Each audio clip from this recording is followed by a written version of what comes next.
destacado que el reporte oficial del Ministerio de Salud, donde habla de que 7 nuevos casos se han ido desarrollando a lo largo de este año, quizás más. Y ante este escenario, pues ha recomendado a la población vacunarse y reforzar las medidas de protección personal para evitar la propagación del virus. El brote está relacionado con el resurgimiento regional de la enfermedad presente desde el año 2024 en países como Colombia, Bolivia, Brasil, Ecuador. Pero ante esta situación, las autoridades sanitarias han intensificado las jornadas de vacunación porque se ha hablado de que hay estados muy afectados como Aragua, Lara, Portuguesa, Barinas. Pero ellos dicen que una sola dosis garantiza inmunidad de por vida. Pero para esta y todas las dudas nos va a estar acompañando la doctora Andrea Odremán, médico internista del Grupo Médico Santa Paula. Bienvenida, doctora, un placer tenerla con nosotros.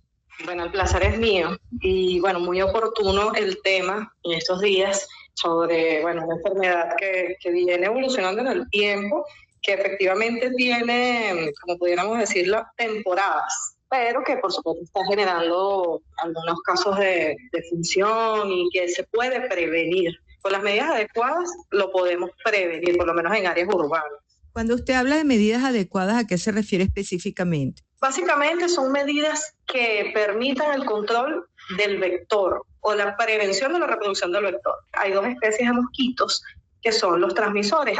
Hay una especie que son los aemobobos, que estos se encargan de transmitir la enfermedad en zonas selváticas, o sea, entre los animales, siendo el mono, especialmente, bueno, una de las especies es el araguato, el portador de esta enfermedad o el reservorio de esta enfermedad. Pero en zonas urbanas tenemos el Aedes aegypti, que es una especie muy frecuente y que las medidas para que este mosquito se pueda reproducir son básicamente la acumulación de aguas en envases que no estén debidamente conservados o tapados, o inclusive en zonas rurales la ausencia de uso de mosquiteros o todo aquello que permite que el mosquito se reproduzca, o sea, lo que es humedad y acumulación de agua, básicamente. Ahora, doctora, en la actualidad hay un conjunto de enfermedades virales transmitidas por mosquitos, ¿no? Que tienen manifestaciones muy similares. Está el dengue, está la chikungunya. ¿Cómo nosotros podemos distinguir entre una y otra?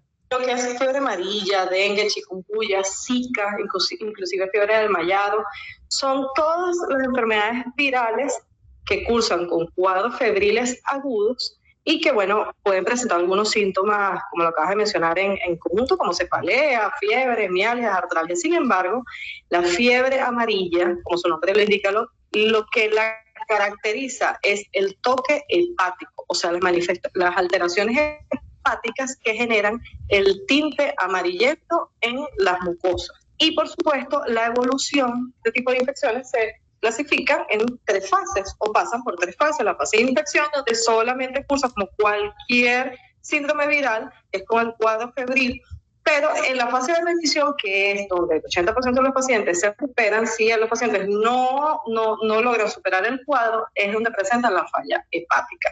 Entonces, esa, desde el punto de vista clínico, nos puede orientar.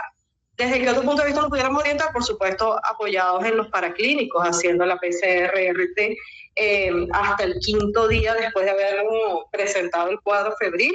O, bueno, inclusive también están los métodos después de pasar este lapso de días, como el ISA-IgM, específicamente, que nos permite diagnosticar de forma oportuna que el paciente, bueno, tiene la infección por fiebre amarilla o por el flavivirus, que es el ente en sí que genera este cuadro febril. Ahora hablemos de la vacunación como tal. Dicen que una sola dosis garantiza inmunidad de por vida desde el primer año de edad. Sin embargo, se ha advertido sobre restricciones específicas para ciertos grupos de personas que tienen la inmunología débil o con VIH, cáncer, que han pasado por quimioterapia, que no deben vacunarse.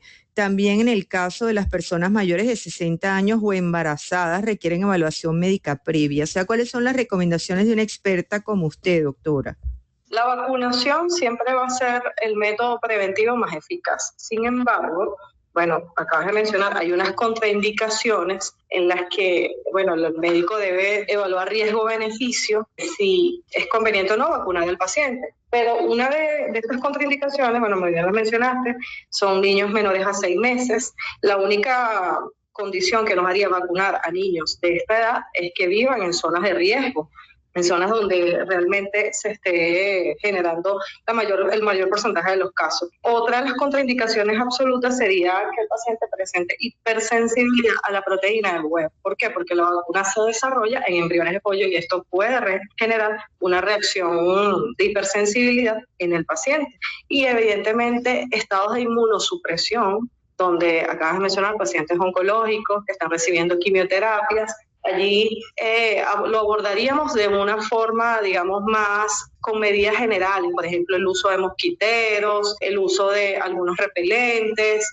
O sea, hay que garantizar el aislamiento de estos pacientes porque evidentemente con un estado de inmunosupresión tan acentuada puede evolucionar de manera fatal, pues puede tener alta tasa de mortalidad. La condición para vacunarse son todos los pacientes mayores a 1 año, que por supuesto, bueno, pacientes que vivan en zona de riesgo y ante estos brotes también es necesario pues abordarlo. La dosis ha sido algo muy debatido, sin embargo, lo que nos dicta la literatura es que con una dosis se genera la inmunidad de por vida.